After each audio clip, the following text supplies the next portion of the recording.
This is a metal cylinder. If you insert a tightly sealed piston inside, then every time the piston is pushed down, the air trapped in the closed space begins to compress. As the compression increases, the temperature rises rapidly, reaching several hundred degrees. Congratulations! You've just turned kinetic energy into heat energy inside the gas. Now imagine placing an unlit firecracker inside the cylinder beforehand. As you repeatedly compress the air, the temperature climbs to several hundred degrees, enough to ignite the firecracker instantly and blast the piston out. In that moment, the chemical energy of the firecracker is converted into the piston's kinetic energy. But stuffing firecrackers into a cylinder every day is obviously not very civilized. So, cleverly, you drill 3 holes into the cylinder, one for air intake, one for exhaust, and one for a fuel injector. Then you connect the piston to a connecting rod and attach that rod to a rotating crankshaft. At the end of the crankshaft, you mount a heavy flywheel. Now here comes the key part. When the piston moves downward, the volume inside the cylinder increases and air rushes in through the intake port.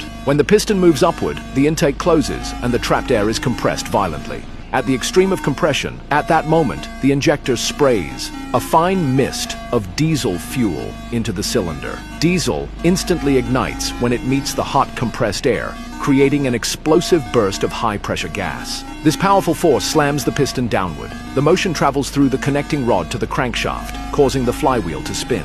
When the piston reaches the bottom, the inertia of the flywheel pushes everything back the other way, driving the piston upward again. Now the exhaust port opens, and the burned gases are expelled from the cylinder. Once the exhaust is cleared, the flywheel's inertia keeps the crankshaft turning, pulling the connecting rod and driving the piston downward again, returning to the intake stage. As long as diesel continues to be injected into the cylinder, this entire cycle repeats endlessly, producing continuous power. Congratulations! You've just invented a single-cylinder diesel engine. It doesn't need a spark plug. It relies entirely on compression to ignite the fuel. It stands as one of the most durable engines in the history of human machinery.